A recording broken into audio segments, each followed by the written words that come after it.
Hey, Johnny, good to see you. Happy New Year. Happy New Year to you. My Great. friend, it's going to be 2025 is going to be a great year. I think it's going to, for boxing, and hopefully for us, and it's looking good. I hope so too. Except that I'm snowed down here incredibly.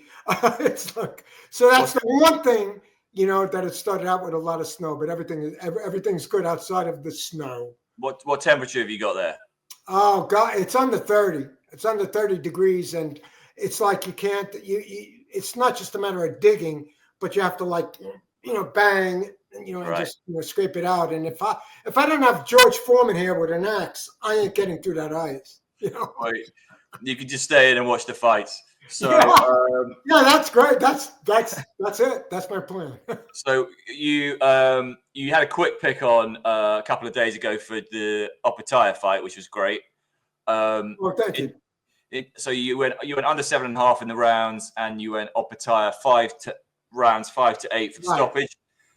30 seconds away, brutal KO, like really hard to watch. I wasn't watching it live. Were you watching it live? Yeah. I stayed up that. I stayed up that night. I bet it in a way where I took the under 7.5, and I took the 5 to 8, which was paying more, +2 plus 110.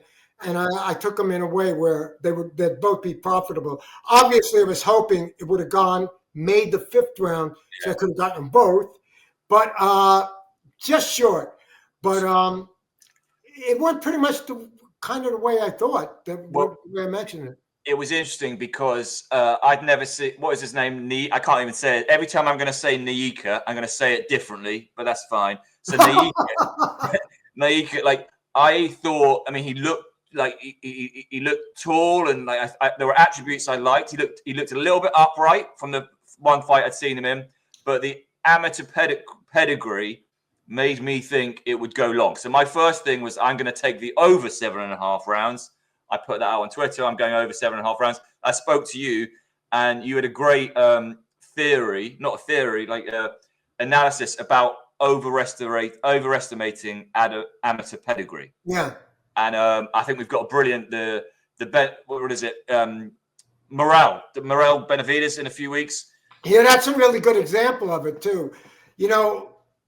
I don't know. For me, like the amateur pedigree, I think is important. Like if you have two equally matched fighters, equally matched, and one has amateur pedigree and the other one doesn't, and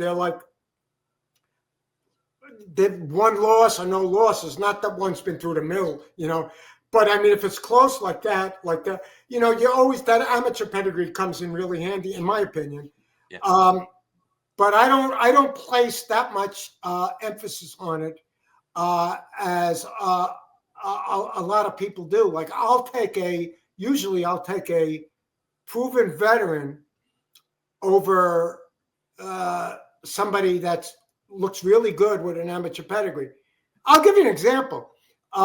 Here's an example. Loma against, when Loma came up, I believe it was his second fight, was against Orlando Salido. Yeah. Orlando Salido is really no more than a journeyman. Right. I mean, he was an experienced journeyman. He was a decent fighter, but he was really no more than a journeyman. And Loma got the loss in that fight. I actually thought Loma might have pulled it out, but regardless of that, he got the loss in that fight. But the thing was that Loma had almost 400 amateur fights. Yeah. And, and so he went in there. And I think he bit off. He eventually adapted, but I think it was a little too early. I think he bit off a little more than he could chew in that fight. Yeah. Even with Salido,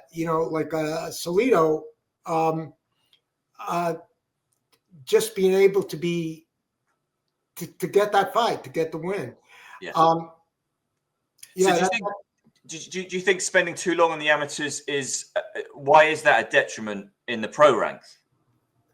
I don't know. I don't know. I've always heard. I spoke to Eddie Mustafa Muhammad. Right. He's one. I haven't met many boxing people, but he's one of them. And it's always stood out to me. And this was about 12 or 13 years ago. And he was saying that and I had asked him about the amateurs and the pros and some people, and he was saying that that the difference is so much larger and so much huger than people speculate on. Like people will look at an amateur career and say, well, look, he was a really great amateur, but the amateurs were 3 rounds. Yeah. And in 3 rounds, people can fight a lot differently than they can going 12. Or in his day, back when he started, it was 15. Sure. The point he made is, because I was saying, like, what do you think it is? And it's like, it's not even necessarily, I don't think, stamina. Like, he was just like, just some people can adapt to it, and some, and I don't know if you know the numbers on this, but he told me that the number he said to me was 90% of the amateurs, and I was like shocked, because when you look at a lot of the top pros, right, we always see that a lot of them had amateur backgrounds. That's of the top pros. However, that doesn't mean that the amateurs all get to be top pros. The top pros, a lot of them have amateur backgrounds. I don't know what the ratio is there. Yeah. I have no idea who's but I do know that the ones that are working their way up, they have like they could build themselves a really great amateur record, and then not make it work in the. Mark Braylon was a good example. A tremendous amateur was in it. So I think the thing was that he said that it's not good. Loma would be an exception to the rule, but on the other hand, his professional career, even though I think in my heart he beat Haney, but still his professional career is something like 17-3, or even if he got the Haney win, it would be 18-2. But he lost that fight and everything. It hasn't been as exceptional as I think it could have been if he didn't have that many amateur fights. I don't know why people stay in the amateurs that long, but he said it's not good to stay too long in the amateurs if you want a great pro career. He said what you should do is there's always exceptions. Yeah, I can think of like Petreviev and Bivol have over, I think, 200 fights apiece. Yeah. But in this case, I just think that like what he was saying was, it's not good to stay too long there. What you should do is, and he said, he said 40-90. That's what he said. 40-90 fights. He said you get finely tuned and then go into the pros. You don't want to stay there forever and get into the pros too late. Right. So that's my feeling about the amateurs is if it's a dead even fight and one guy's got an amateur background and neither one is lost, and I'll probably look more into the guy that has the amateur background. What about you? Well, yeah, so Morel's got 10 times as many amateur fights as Benavidez, but obviously Benavidez is a decent favorite. I think he's about -180 right now. Oh. So I know you don't like necessarily going that short with your prices. Is that a bet that at this stage, what we got, 3 weeks to go? Would you put that in a parlay, or I mean, is he? Well, you're not aware of that. I would probably, in the situation, if I was going to take Benavidez, I would put him in. I would probably put him in a parlay for that, because I think I do think Morel has a chance, and our minds until these fights happen are gonna, because there's so many 50-50 fights coming up on paper that it's crazy. But for me, I think I would probably take if I was going to take Benavidez, and that's where I'm leaning. I would probably put him in a parlay. What'd you say he was? He's -180. 180, -180.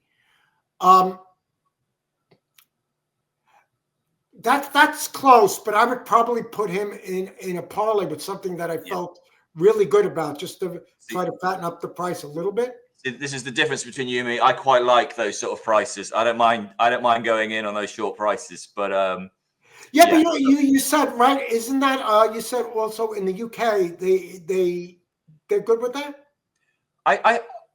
I don't know. I wouldn't say it is a fact. I get the feeling in the UK people are happier to back short prices than they are in the US. Right. I'm judging that on a very small sample because I don't know many people in the US who do bet.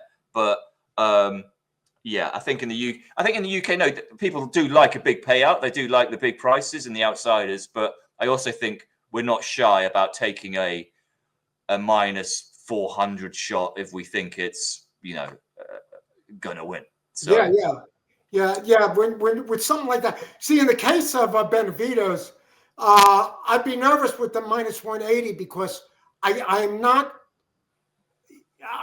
nervous about that bet, but I'm definitely leaning Benavides. So I would probably just put him in a parlay and spend less and hope that I get the other ones, Well, but I think it's a really interesting fight, that one. It's the war looks incredible, but I think when it comes to a fight like this, my own opinion, at this moment, it may change. Sure. 4 hours from now, but my opinion at this moment is that I think that Benavides' professional experience will serve him well. I think Morrell might need a little more professional experience, despite his terrific amateur pedigree. Yep, and Benavides doesn't have that pedigree, and so I'm with Benavides on this one. And that's just my feeling. And gun to head. Now. Yeah, no. So this is nothing official until we make it very official. We're pretty clear when we've got an opinion or not. We're just chewing the fat here. So we always we give our opinions. There's there's no fences around here to sit on. So what about gun to head? Is it a distance fight? Benavides and Morrell? That's a great question. That's a really good question. I think with gun to head, I think it might be a late stoppage.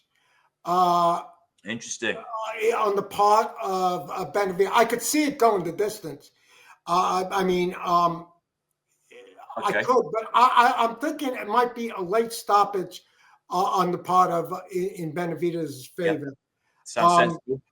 What's interesting about those two guys fighting is that they're both actually going to a weight class.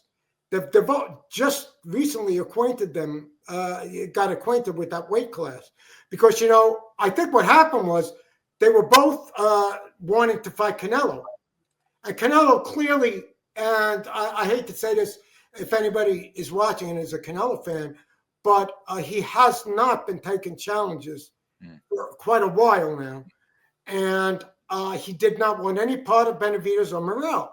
And I think what they did was, they want to win a title. They want to be champions. And I think that it's up to the organizations kind of, to say to Canelo, look, we respect you. You've done a lot for us. You're a great fighter, but guys want to win titles, and we can't just let you have the title and and fight nobody right now. And Canelo took on so many great challenges in his life, but he's not doing it now. Yeah, so Bivol taught him a lesson to stop doing that, I think. Yeah. So okay, and cool. Don't forget, he fought at that weight before, and he knocked out Kovalev. So it's not like he was unfamiliar with the weight. Yeah, he was able to handle it against Kovalev. Okay, so we'll get into that. I mean, it's only 3 weeks away, but we'll get into it nearer the time. Like you say, there are so many close fights coming up. Yeah. We've got another one, which is a weird fight. But what do you think about? It's a week after. It's Chisora versus Wallin on the 8th of February. Oh man, I love that. I love that fight. Yeah, I mean, that's another, man. There's so many great ones coming up that are. I think you could call them 50-50. I really do on paper. I think that the card we're going to talk about in a couple of weeks, the February 22nd card, I think almost all of them are 50-50. Yeah. I mean, I think the only one that would be Shakur Stevenson and Schofield. And, Schofield is no joke either. We got to come to that later. We're sticking on So in the case of what we're discussing here, I'm leaning towards this. As far as me, Chisora and Wallen, right now, I'm leaning towards Chisora. I just feel like if you look at his record and the way he's fought recently, the only real blight on it has been the Tyson Fury fight, where Tyson Fury easily won. But you can go back to his prime, 2011, 2013, Chisora. Tyson Fury beat him easily then. Tyson Fury just had Chisora's number. Sure. But if you remove the Tyson Fury fight from that and look at the way he's fought, he's fighting as well as he ever has. If you remove the Fury fight. Yeah. So Fury just had his number. I won't stop in fights that I think are 50-50 personally. I won't stop betting Chisora until he loses and I see that he's done or he gets old overnight. I've never been on the Otto Wallen train. Yeah. I think if you look at the two biggest things of his career, I mean, he's a solid fighter, but if you look at the two biggest things of his career, one of them was cutting Tyson Fury, and he should have gotten probably a TKO if it was anybody but Tyson Fury, but they let it go. Yeah. But Tyson Fury, to his credit, was able to fight through the cut and get the win. Mm-hmm. But that was the thing that probably Wallen's the most known for, was they say almost winning against Tyson Fury, and arguably he did because of the cut. But they let it go, but he couldn't do anything, even with Fury bleeding, you know. And then his fight against Gassiev, which I think was that brings up questions. Gassiev moved up in weight, I get what do you call it? Gassiev went from had moved up from cruiserweight to heavyweight, mm-hmm. And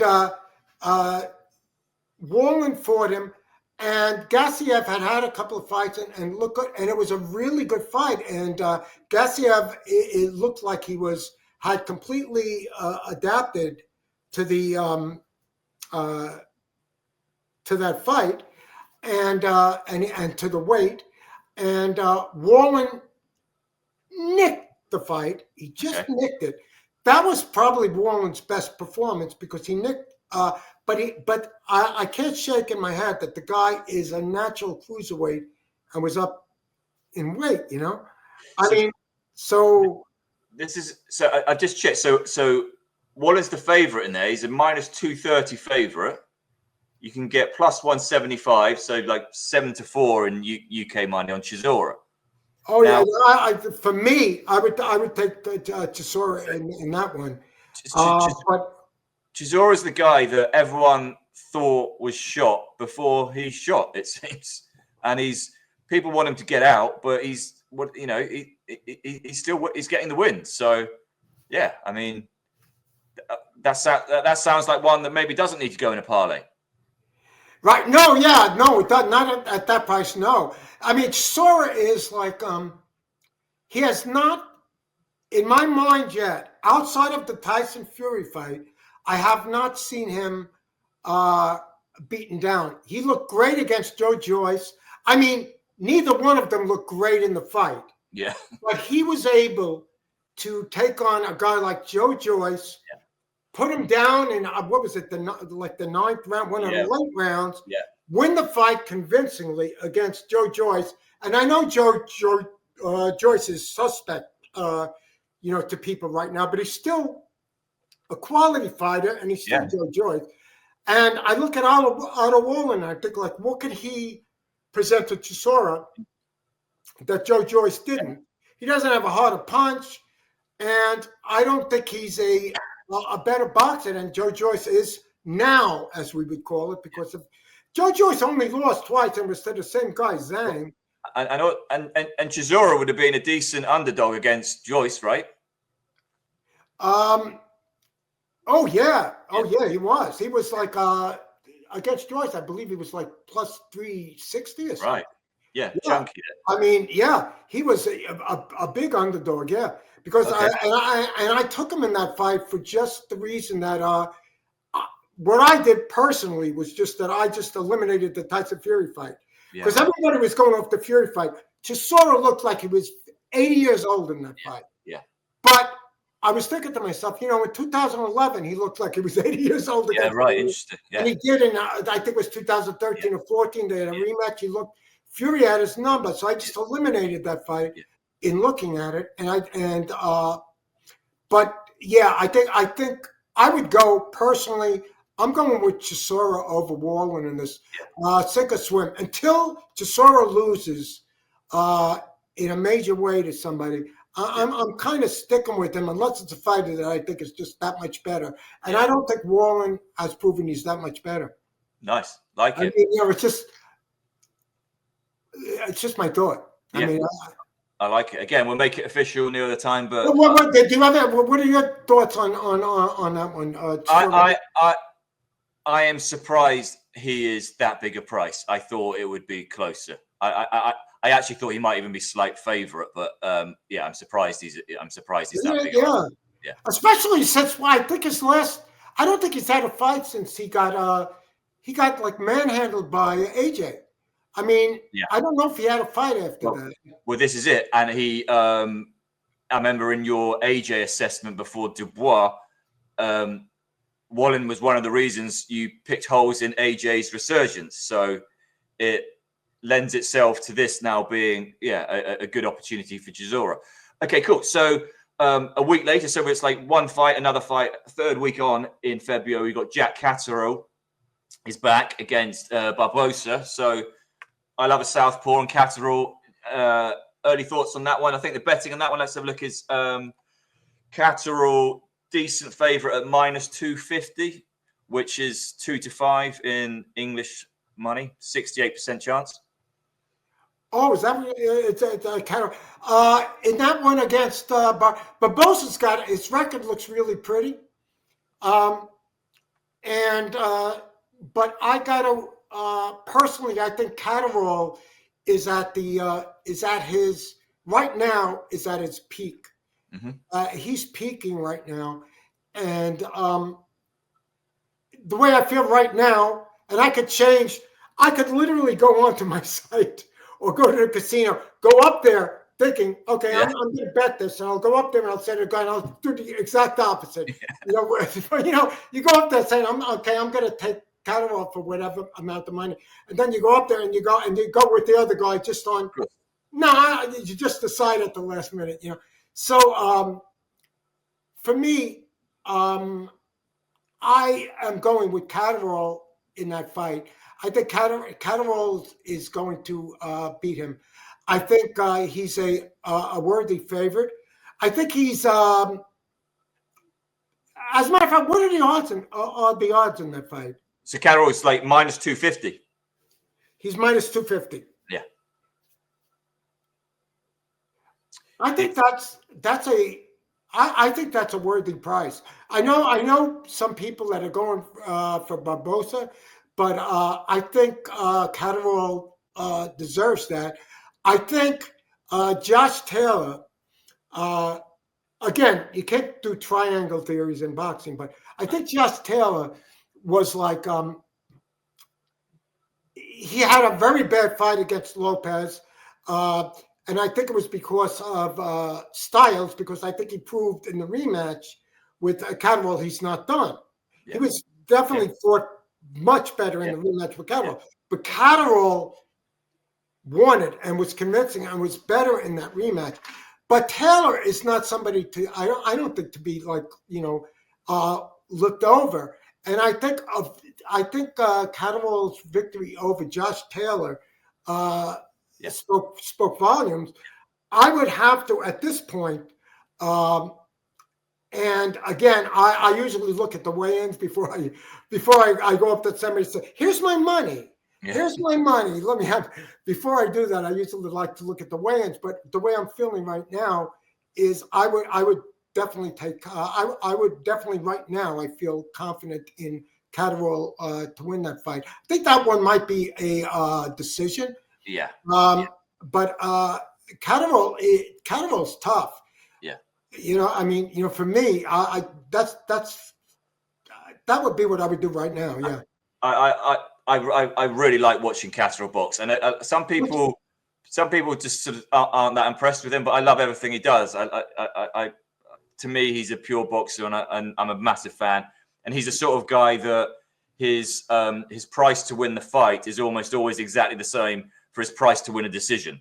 So he's almost weird? Yeah, that's true. Yeah, so he's definitely it's whether it's a UD or a split but decision for me. That's really true, because you might just as well take him to win. I mean, why limit yourself in case he does just the guy, or they stop it, maybe a cut or something. Yeah, you get a few extra, like fractions of a percent for the decision. So then you have to look whether you want to go. I think when he beat Regis, what was it?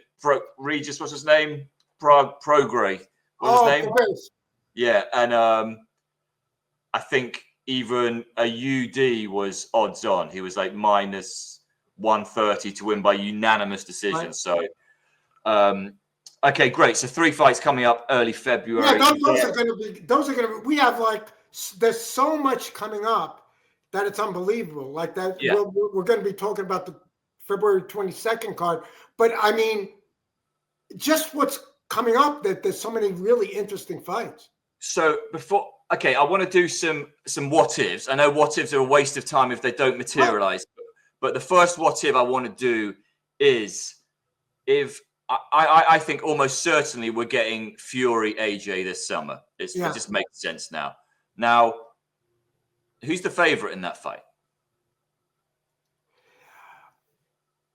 Who I think the public will make the favorite? I mean, like for me, I think the public is probably going to make Fury the favorite, based on the fact that he was at least competitive against Usyk. Clearly lost.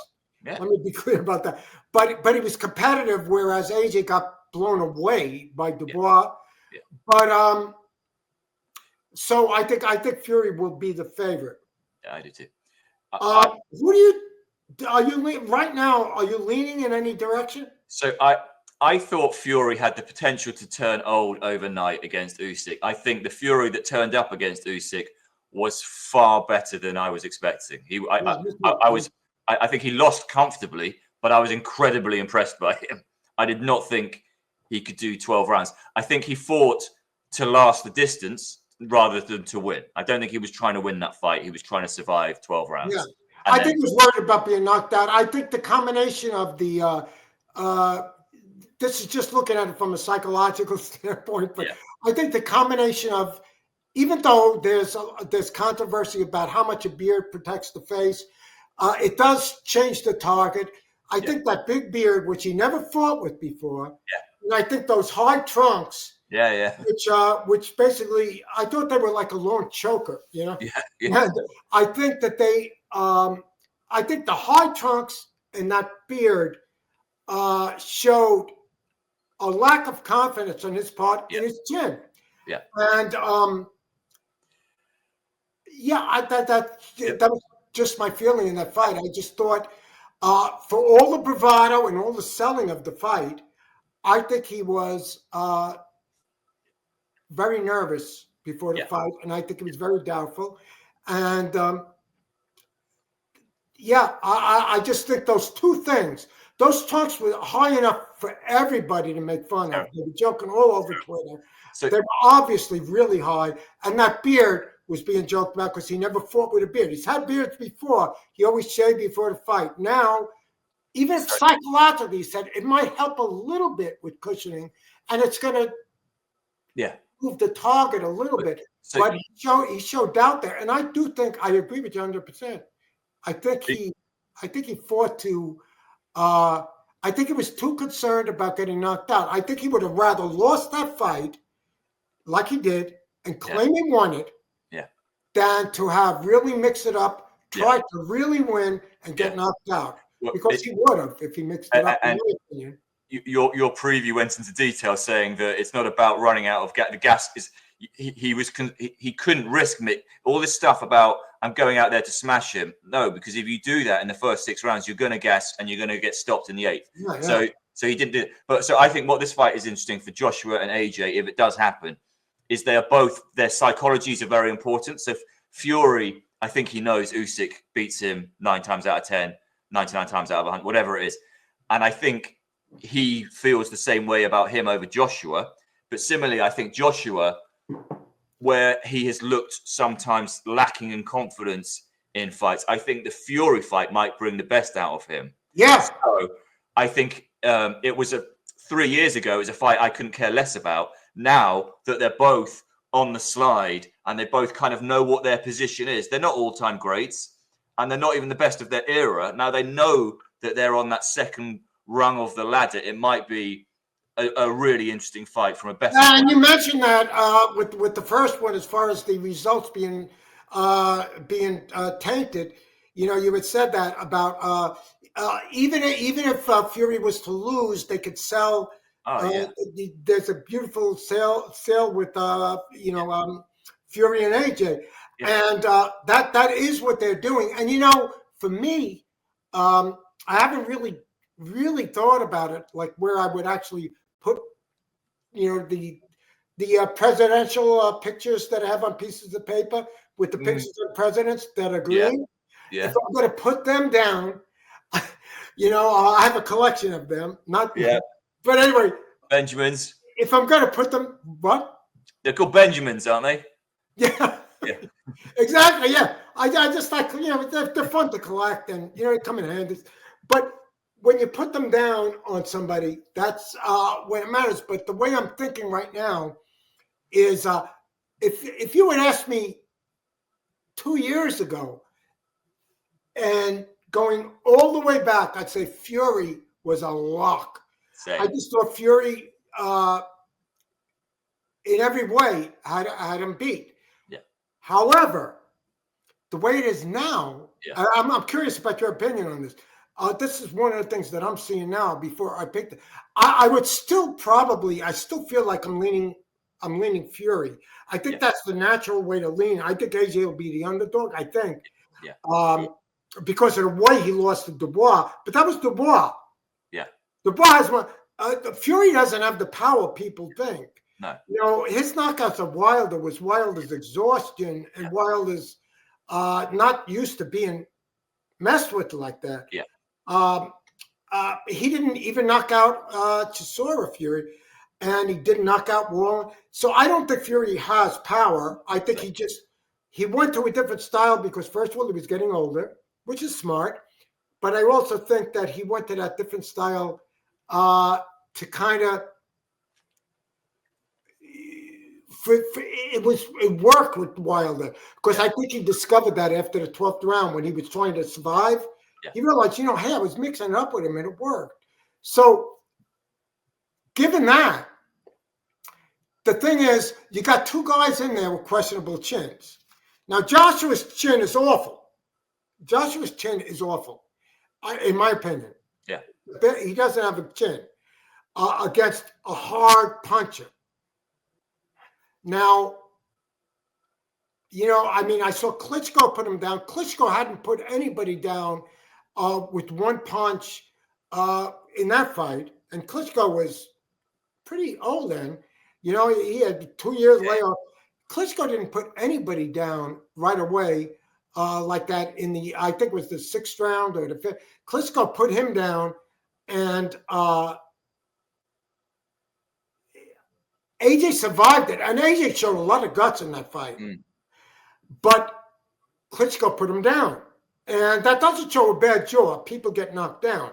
However, Andy Ruiz, after that, I don't think he's been Andy Ruiz. Everybody knows that. Andy Ruiz hit him, and AJ just wasn't there after he got hit.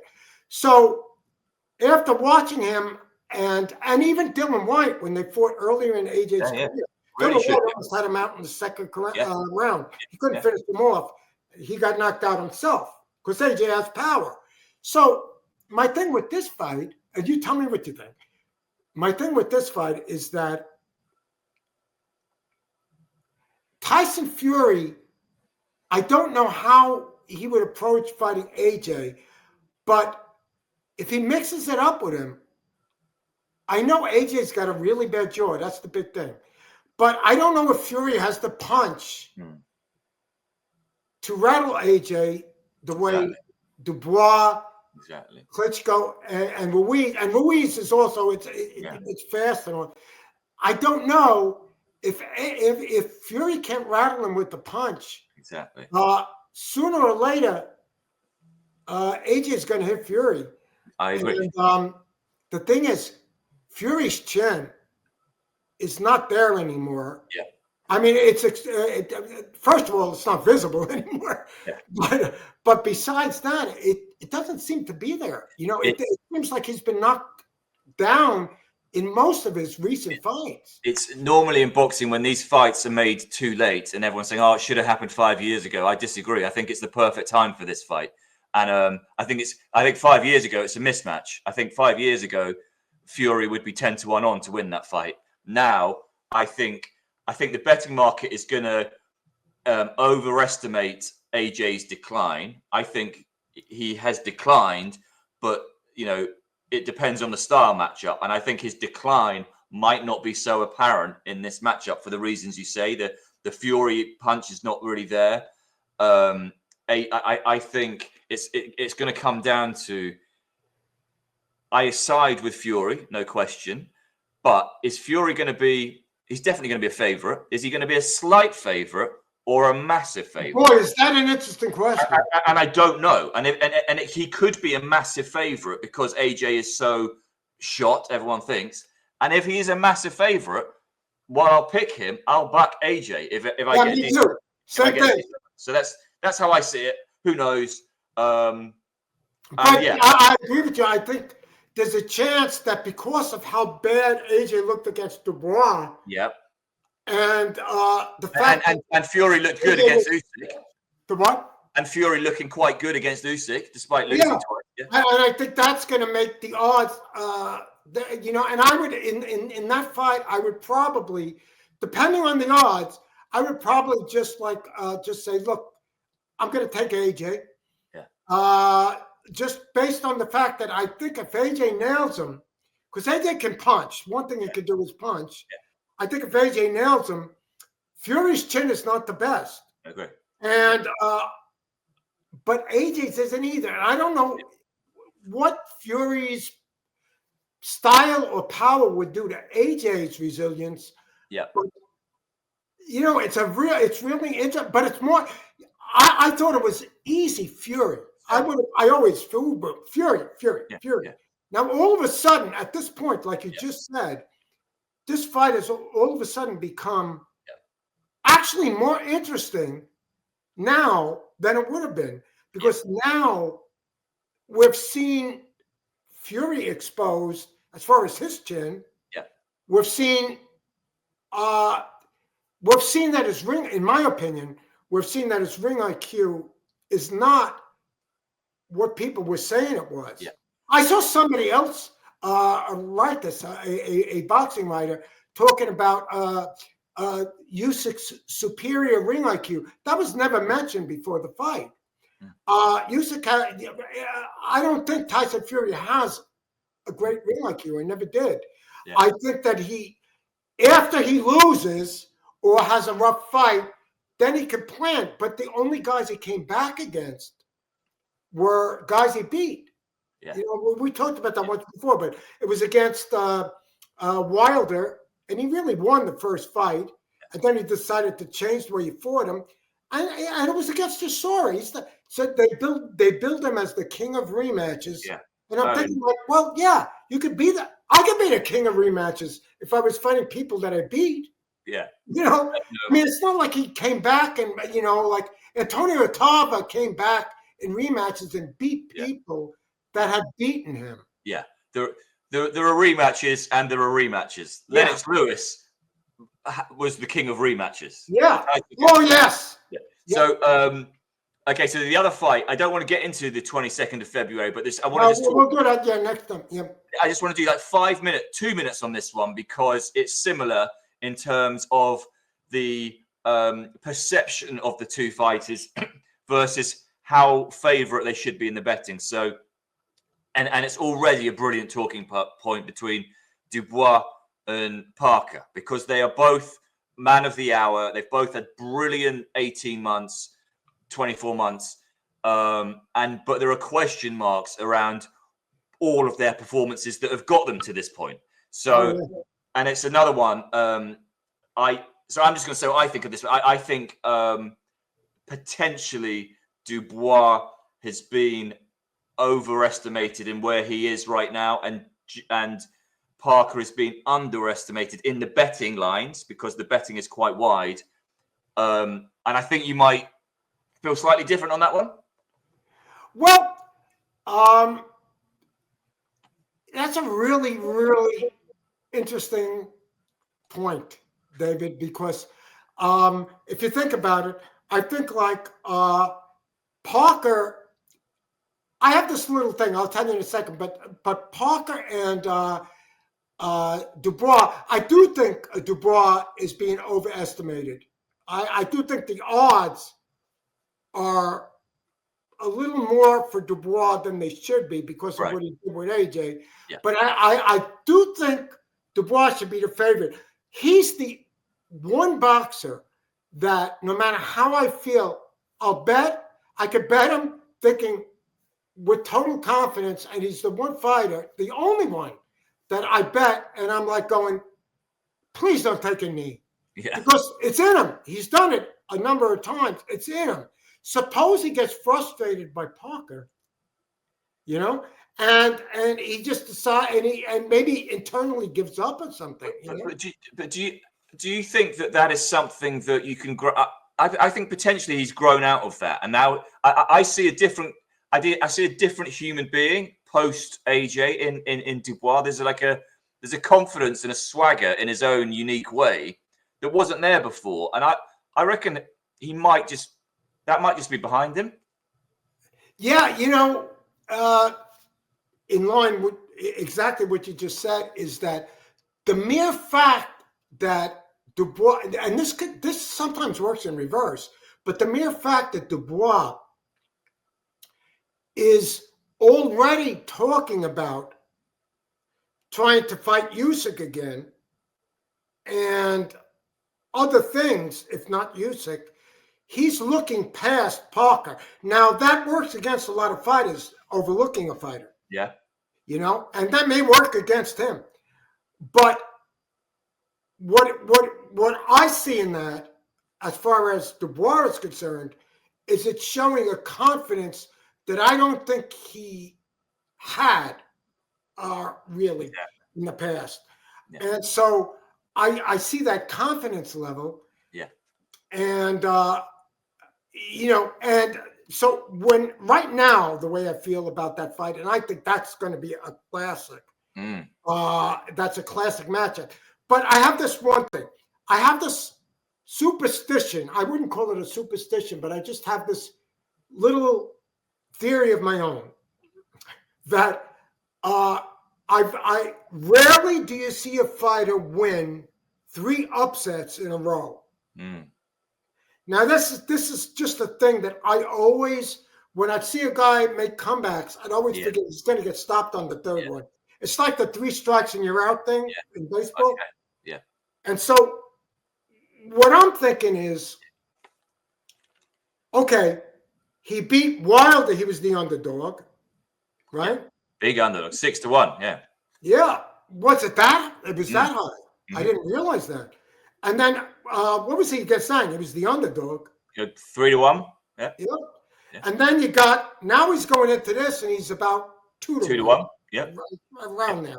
Yeah. So I have this thing about a fighter winning 3 upsets in a row that I really, really need to look into that third one because if he went against public opinion twice and was able to do it, I just think sometimes you just have to look at it and go, how many times is he going to be able to go up against the odds and beat them?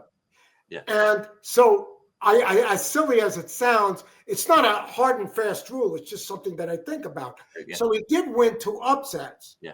But I think in looking at them, I think like the fight with Wilder, for instance, I think was a just an easy win for him, an easier than expected win. Wilder was swinging widely, like his name, and Zhang, he was winning, but when Zhang did hit him, Parker was down. Yeah, twice. He still won the fight. Yes, he did, but he was down twice. So his jaw, he's been down against. He got knocked out by Joseph Parker. He's been down against Dylan White. And he is fighting Daniel Dubois, who can't punch.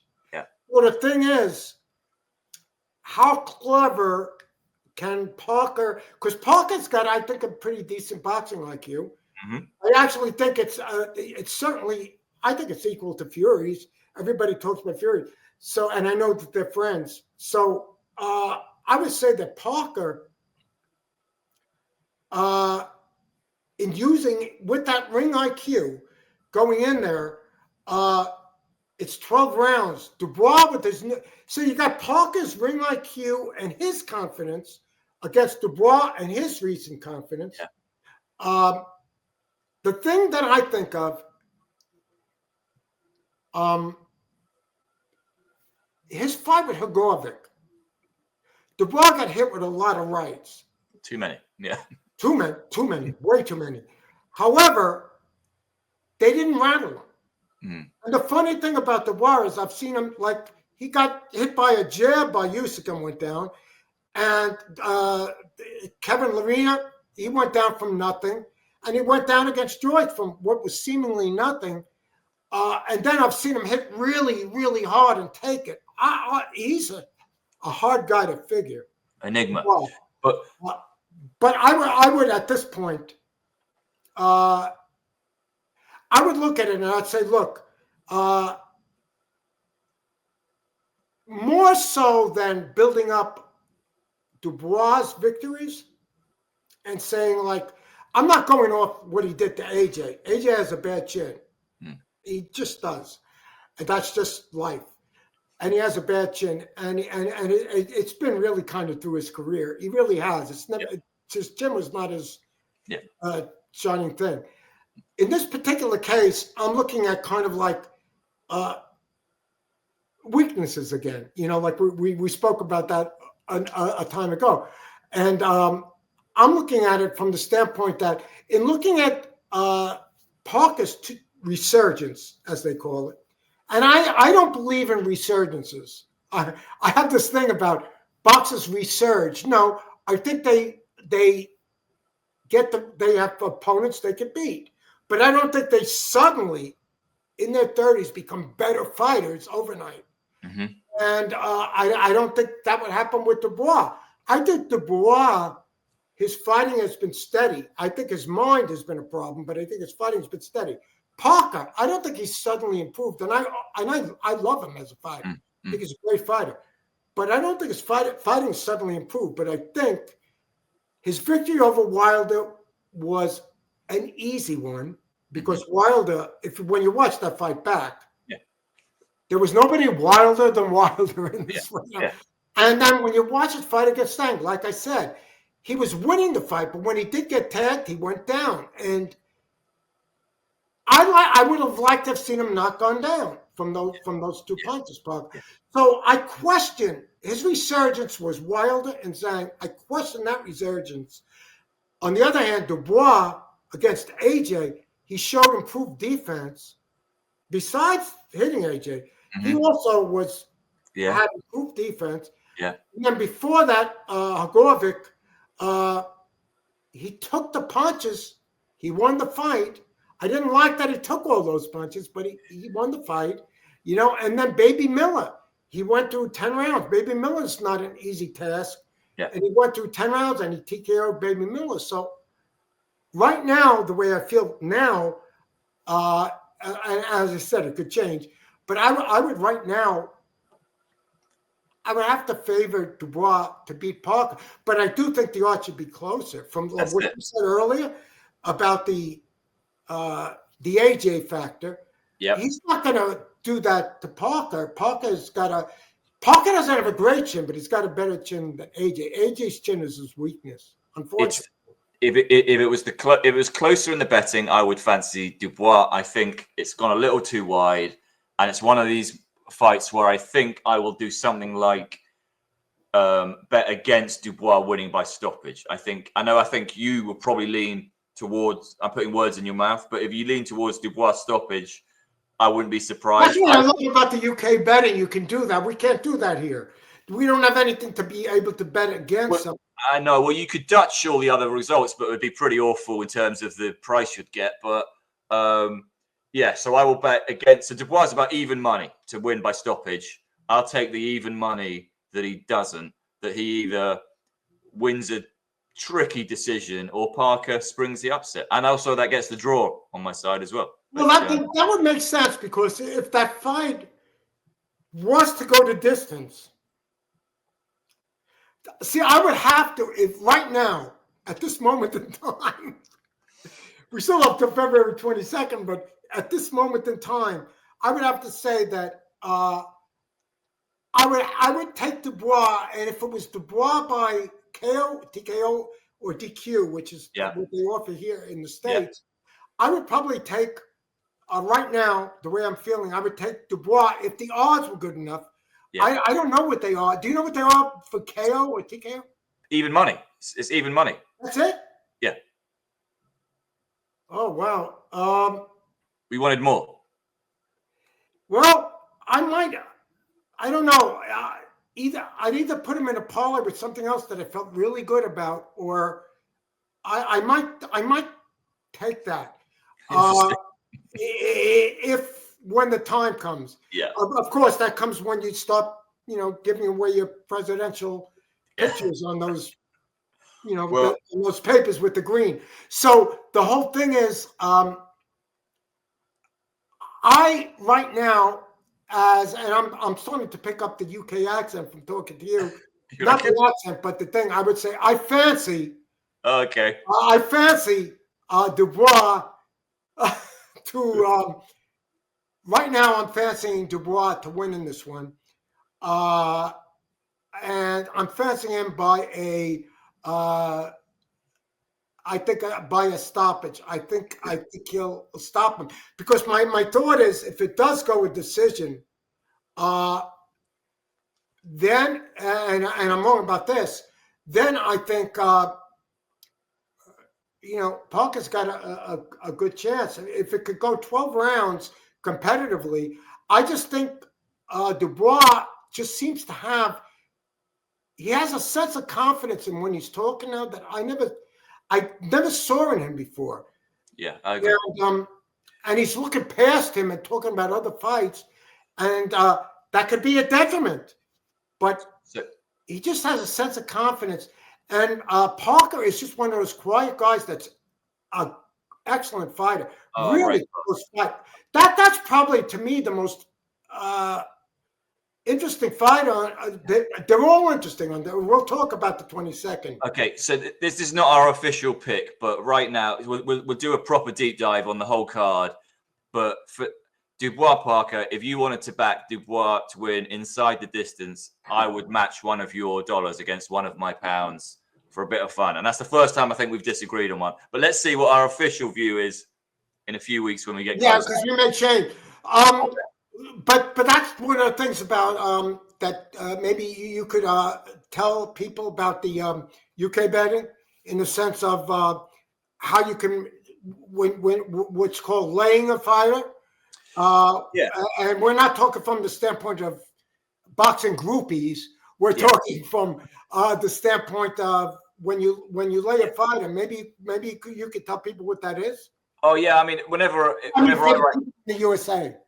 In the USA, yeah, because in the UK, I mean, look, I think we should wrap this up because otherwise I'll spend 20 minutes explaining it. But in all the previews I write, I do say that there are opportunities where you can instead of backing an opinion, you can lay someone else's opinion. And so if somebody wanted to back Dubois to win by stoppage, I could go on to an exchange and say, I will take your bet, which means I get every other outcome apart from Dubois winning by stoppage. Right. It's an exchange system. It's kind of how I do all of my betting in the UK, but I know in the US it's not such a thing. It's essentially grouping outcomes together by laying what you don't think is going to happen. But most of our content is UK focused. So I think most people understand it, but we'll probably do more on that in the future as well. Because for me, betting on boxing, it's essential. Like, to be able to lay things is just invaluable. And also, I'm not allowed to bet in many normal bookmakers. So. Yeah. And because when you stop winning too much, they're going, no, I'm sorry, no, sir. Some bookmakers are our friends. Some of them are pretty decent, so they're not all bad bunch. But you can also in the UK, you can also bet, which we can't here in the States from across the pond, as you've always worded. What we can't do in the States is you can bet against. I believe, unless I'm wrong, correct me, but I think you could bet against the result. Like, in other words, can't you bet in the UK against, like, in other words, I don't think this is going to happen. Exactly. Can you do that? That's exactly what I'm saying. Exactly. So that's the laying the bet. So in other words, if you wanted to bet Dubois is not going to win by stoppage, you could do that? Exactly. Well, But only with, I know, if you were in the UK, if you had access to the UK markets, you would be in seventh heaven. It's called exchange betting. So traditional bookmakers, sports books, don't allow you to do that at the moment. But the exchanges, it's you're betting against other individuals. So it's like a free market of betting, and the members create the prices rather than the bookmakers. So it's an entirely different thing. But we'll probably do an article on it, just because if there are US visitors that don't understand that it's so important over here. Absolutely. Yeah. Oh, it's huge. It's such a different way of betting that. So if you bet like let me just ask you. This is just a question. I never asked you this, but if you were to bet, like, let's just say Dubois, to bet against Dubois to win by decision, you could do that? Yep. Okay. So if Dubois won by a KO, you would win? Yep. Wow. So, Johnny, I could go onto this exchange and I could say, I don't think Dubois is going to win in the 7th round. I could bet that he doesn't win in the 7th round and put up odds. I can literally put anything that you would be able to bet with your sports book. I could bet the opposite. If I wanted to say, right, I'll give you 40-1 against Dubois winning in the 7th round, and I'm prepared to lay that price, I can do that. Oh, wow. That's so great. I mean, I don't think I could drive there, but maybe I can, I'll figure out a plane flight or something, to get. Boy, that's incredible. And you guys have it set up on with Ladbrokes, right? You can just go into places, right? In the high street, every street corner, there's a betting shop. Yeah. Oh, wow. You got to talk. We have to talk more about. You have to let people know more about you and the way it is there, because that's so different than here. That's so great. You can just go into a place, and that's great. But maybe we should do an outside broadcast. I'll take the camera out and I'll show you around the Ladbrokes and. Yeah, that'd be great. No, that would be great. Let's do that. It's very different. Yeah, I mean, probably a little difficult with that would be great because I know Ladbrokes, I know that name from what you told me, and then when I found out what it was, I'm like, wow, these guys can walk down the street, walk into a place and make sports bets. Over here, you got to either go to a casino, which is what I usually do, or you have to bet it on. In the confinement of whatever the lines are, they're offering you online, and you guys could just go into a place. Yep. Do they have in the UK? Do they have at the Ladbrokes? Are they all the same odds, or do the different Ladbrokes? Yeah, no, they're different. So yeah, if you want to be sensitive about your price, you can just walk into a different bookmaker and wait until you get the best price. But it depends how far you want to walk. But yeah, that's fantastic. That's fantastic. I've probably not been into a high street bookmaker because it's all online now. Okay, so sometimes I'll go in, the Grand National Aintree every April horse racing. Sometimes I'll take friends, whatever, and we'll go and do it old fashioned. We go to the high street bookmaker and place bets.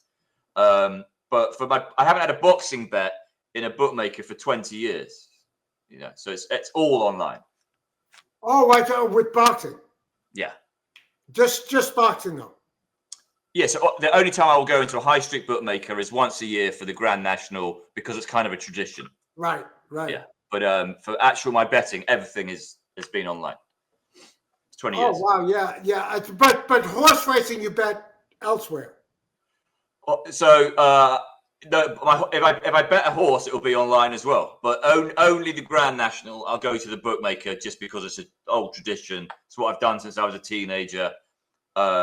Going to the bookmakers, get that cash, get a bet slip, rip it up half an hour later. But we've all had a lot of fun. Yeah, for me with the horse racing, the whole thing online is that it's I like to bet triples. Instead of betting a horse to show, I like to take it with the horses I figure are going to come in because it pays so much more if you can get it. I'll put it in all three spots. But the way that it is done online, you don't get that opportunity. They're more like like the horse to win. Yeah. And I wouldn't take a chance on. I like looking for long shots with the horses and then putting them in with the other ones. That's how I've always played horses. I wouldn't want to take just a regular bet. And that's what online offers. It's much less. And so I guess it is the same thing there. Yeah. Along those lines. Johnny, look, let's do this again in a couple of weeks. We've got to do some more analysis of this huge 22nd February card. Oh, yeah, that's probably. I mean, can you recall a better card? I think everyone's saying it's the best ever. I don't know. Yeah. Like part of me remembers some like 1990s Don King ones where I kind of like romantically think they were, but maybe not. Maybe this is the one. And they, amazing. We're spoiled at the moment. We're absolutely spoiled. Yeah, we are. I mean, Turkey at the beginning, I was a little skeptical, and he's really, he bought Ring magazine now, so he's actually not just doing that, but he's actually. Oh, right. These things are almost outdated now. Wow. Like, I mean, you look at everything. You don't need papers or anything. You just go online. You get everything. Well, but he's releasing it now as also in the form it used to be, in magazine form. Brilliant. Ring magazine, which I think is a wonderful idea. Yeah, absolutely love that. And I'm not sure if he's keeping the same people on who have been there. I think it would be great, if he did, and some of them, and whatever. But he, I think that's a great idea. Brilliant.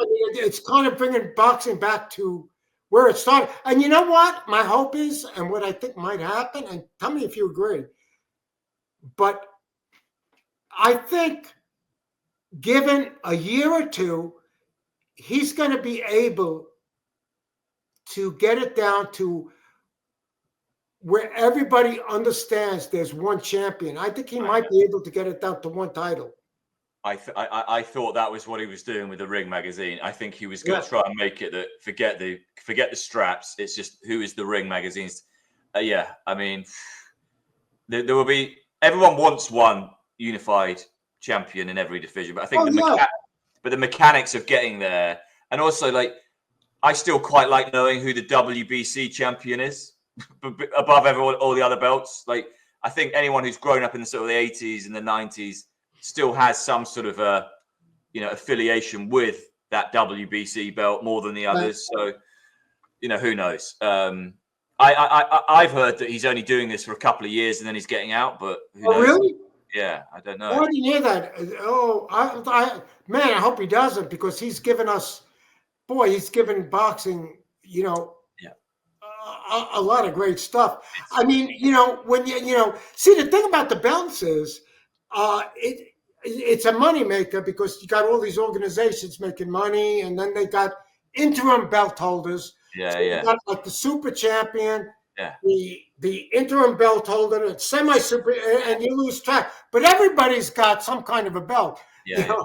I mean, not literally, but you know what I mean. But the thing is that I kind of think, like, to myself, like, well, it would be great if they could just go back to like the one belt. Like, I'll give you an example. Like, if you look at the real belt, the lineal title, which is what I consider the real belt, the lineal title. Just one thing that I'll bring up. Are you not going to ask me about the tea and if it's tea or coffee? What is it? Usually drink. It's coffee. That's coffee. I know you always joke me about my accent with that. It's not tea. And you're tea. It's not. I don't drink tea. I'm a British person who doesn't drink tea. So it's coffee. It's coffee. All right. So and mine is coffee. It has an R in it. But anyway, what I was going to say is that when you look at it historically, going by the man who beat the man. Yeah.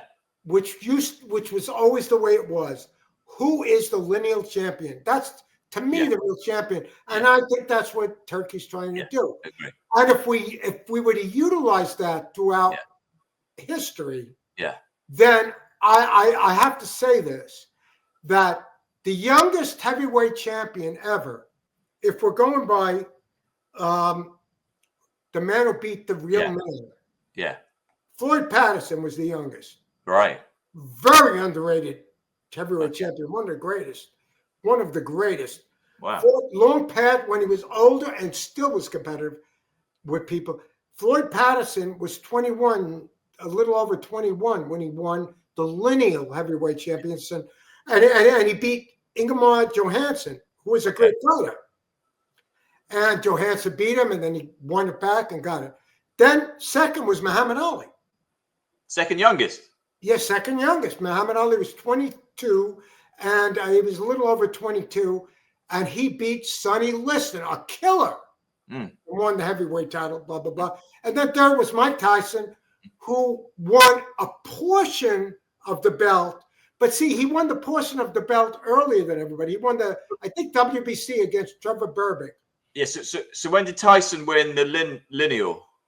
The lineal, he didn't win until he was 23. So if you look at the real truth about the way boxing colorizes things and magnifies them and glorifies them, the truth is Tyson was not the youngest heavyweight champion ever, because that belt era was not there when Ali was fighting or Patterson was fighting.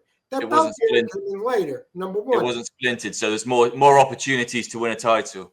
Yeah, and also they fought the lineal title. So he did beat Spinks. He was third, and credit to him. He beat Spinks, but he was 23 when he beat Spinks. So that's really interesting. I've never thought about that. And I want to talk to you again in the future about Moses Ituma, because he's doing something. He's just turned 20, and hype or no hype, there's something. I'll say one quick thing about him. My worry about him is that because of his age and because of his talent, they might rush him too fast to try to make him get the record. In other words, if he fights somebody because who can he fight to get the title? It depends on a lot of things. Does Usyk stay at heavyweight? Who has the belt? Who could Moses Ituma fight to break that record? And that's what they'd love. I don't think somebody break a record. But the thing is, you don't want to rush a guy. It's too late. I don't think they're going to try and get him to. I don't think so. I think they're going to that ship sailed. I don't think he's going to get it. I think people are talking about Hrgović as the next opponent for him, and I think that's too much of a step up. I'm like, I think his next opponent it's going to be fascinating matchmaking for him but I think we're going to be disappointed for a couple more fights before he steps up. I don't think they're talking about Hrgović. A lot of just online the chatter is that'll be a great, but there's no way he fights Hrgović next. I just don't think that's going to happen. Wow, I don't think that would. I don't think right now that would be a wise move. Hrgovic's got a pretty good chin. Yeah, I think we're going to be disappointed for a couple more fights before. I think it's 2026 before we're like, right, he's now in the mix because he's still. Right. But yeah, like it's crazy exciting. Like what the fight on the undercard a couple of weeks ago, like blew him out one round, and everyone was like, "He's going to." Oh, that was just sensational. Yeah, and didn't you tell me something that there was you gave me a mythical a thing that you said you had read. What was it? Was it 2000? It was Atama against Opatai. Was it 2026? 228, I think I said. 2028. Who would be the champ? Opatai versus Atuma, undisputed heavyweight championship. Boy, is that something great! That's incredible to speculate on. We're getting that in. We'll get that in 3 years' time, and we'll do a preview on that one.